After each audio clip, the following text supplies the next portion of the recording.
Lock up your husbands, ladies, and put on your bonnets. The fashion show's in town. The three smart girls roll in with their caravan, and just as fast as a girl takes to change her mind, they transform a bare stage into a setting good enough for Noel Coward to croon in. A setting in which they can display city fashion styles to country people, who in the past have only had mail-order catalogues to sigh over. Oh, that's Napoleon. He works as the girls' mascot. Nice work for whoever can get it.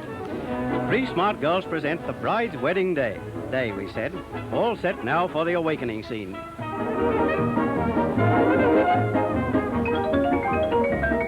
Ho-hum, ho-hum. Note the nighty girls. All the best bridesmaids are wearing them.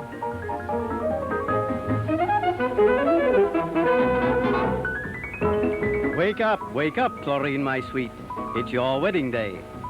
And just quietly, folks, you're here to look at the lingerie. It's what the girls are here to sell. Come along, honey, the bath's ready. By the way, this show is always presented for ladies only. Therefore, will all gentlemen please leave the theater? That means you too, Napoleon. Guess what? A foam bath. And her girlfriends apparently have got a tie-up with the corset company. So now you know, and very educational it all is. The man who comes around. Well, we don't know if it's our head or the charming damsel that's spinning. Go away, Napoleon. Well, that's the end of Act 1. Watch this next one closely. How to make a dress in 5 seconds. 1, 2, 3, 4, 5. Finally, the bride in full array. And yes, girls, we agree. Isn't she lovely? Hello, Napoleon. Back from exile, eh? Show's over. Into the cases goes that glamour. Well, the clothes part of it anyway. And to one bedazzled country town, three smart girls say... So long.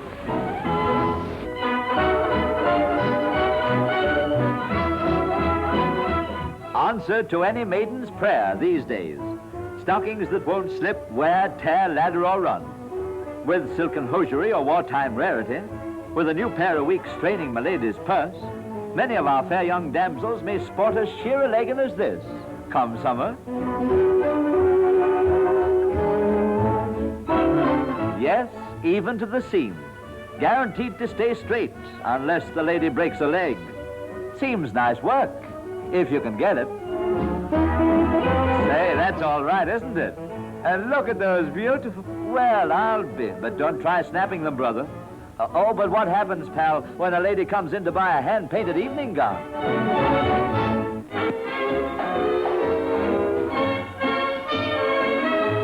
This smart winter costume comes from Hollywood, and so does Miss Marjorie Liu, stage and radio star. The very latest, 2 earrings on 1 ear, balanced by costume jewelry on the coat. These chic plastic shoes studded with brilliance are now all the rage in the States. In fact, this whole outfit was in one of Hollywood's smartest stores 3 weeks ago.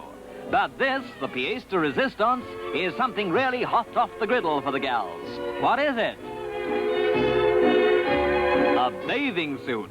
The Denier Cri, Hollywood's reply to the French swim outfit. All America's gaga about it. That's why they call it the Hubba Hubba. That, by the way, is the newest word in the American slang dictionary. Anything that's good is Hubba Hubba.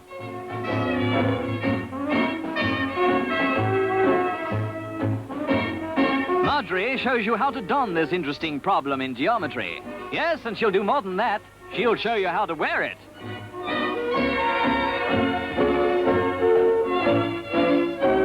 And that really is Hubba Hubba. And so's Marjorie. It all goes to show that fashions barely change from the cradle to the grave.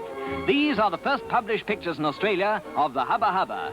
Personally, we think we should see a lot more of this sort of thing.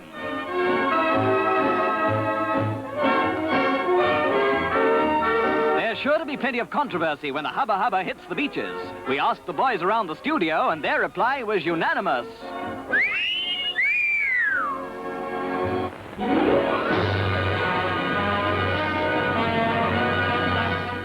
Pull up your socks, girls, because we're off on a fashion parade on ice. One false step and the whole thing will leave you cold. And in this parade, there's not much between you and chilblains. Strictly speaking, this is a kind of behind-the-scenes fashion show. Take off your coat, dear, and show the people what we mean.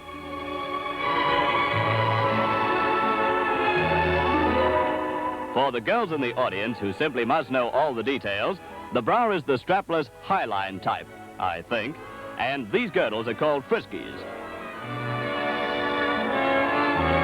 Two more creations which the designers have kept on ice and now display on ice, America-made step-ins and bra of nylon marquisette.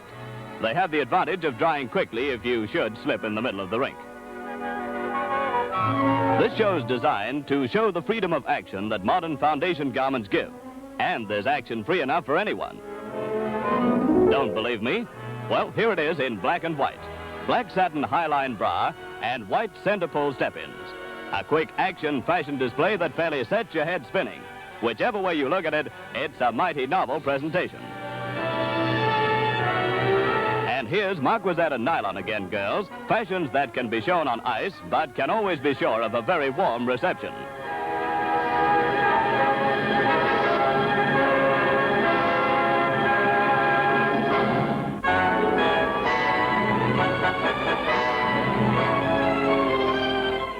We're back to the good old days, when a girl went swimming to swim and not just to get wolf whistles on the beach. Days that guest of honor Stan MacDonald remembers well. He's Australia's oldest beach inspector and is now over 70. Of course, he doesn't inspect anymore, officially anyway. He's seen a lot of things change. Tonight's Australia's first annual beach inspector's dinner, and there are some very tasty dishes on the menu, too. The 70-odd inspectors come from the New South Wales north and south coasts, and they're having a preview of what they're likely to have to inspect next season. For some of them, it's going to seem a mighty long winter. So far, everything's been absolutely wonderful. Not one inspector has felt that a swimsuit called for a summons to get off the beach. But maybe that's because tonight's a night off. There's something happening here. And you're right, it's a bikini, the inspector's nightmare. She's not going to be ordered off, surely. But yes, she is. Lurking behind an aspidistra is a scab on the Beach Inspectors Union. The cad. How do you like it, fellas? Bit of your own medicine, huh?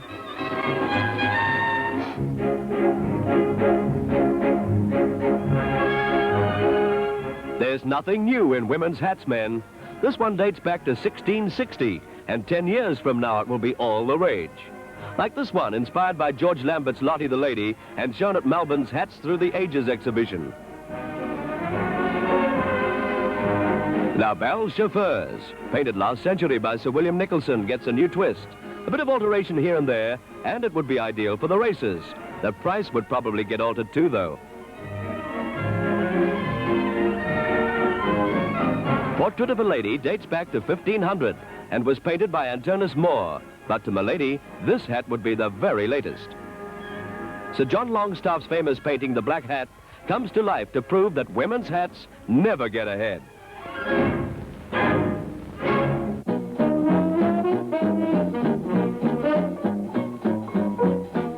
Remember these styles, girls? Practically obsolete. They're this year's models. Oh, sure, they're brief, they're conventional, and they're very figure-flattering, but they're old-fashioned. The covered-up look is the thing now, you know. There's the short covered-up look that Pam's wearing, or the number in white, jewel-studded on the low-cut, V-neck, and leg bands. Or there's the long-sleeve version in disciplined cotton jersey with a button up front, if you prefer it. Sports du jour, they call it. Nice, whichever way you look at it, isn't it? Yes, girls, you must be on the ball. Oops, sorry, sir. Are they fair dinkum costumes you're wearing? They're covering up too much. This longer leg, longer sleeve business has got to stop. Do you girls realize where you're heading? That's right, back to Grandma's day. Neck to knee. It's unfair to wolves, that's what it is.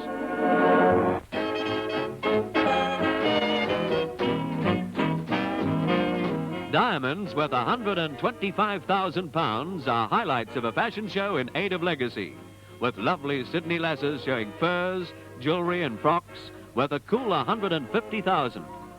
Here's a cute number wearing a cute number. A reversible Canadian mink coat with off-the-neck collar and cape-like back. Want to bet what they're talking about? Well, I'll tell you, and I agree with them. The sack look is just a sad sack as far as I'm concerned, though I have to admit this blouse-back street frock has got something. Here's a variation, the hip sack line in a street frock. Very nice, but some people think a gal in a sack looks a real bag. Here we are back to the 20s. A flapper and a real flap. Officially, this is known as a handkerchief evening frock. Well, it's certainly on the nose.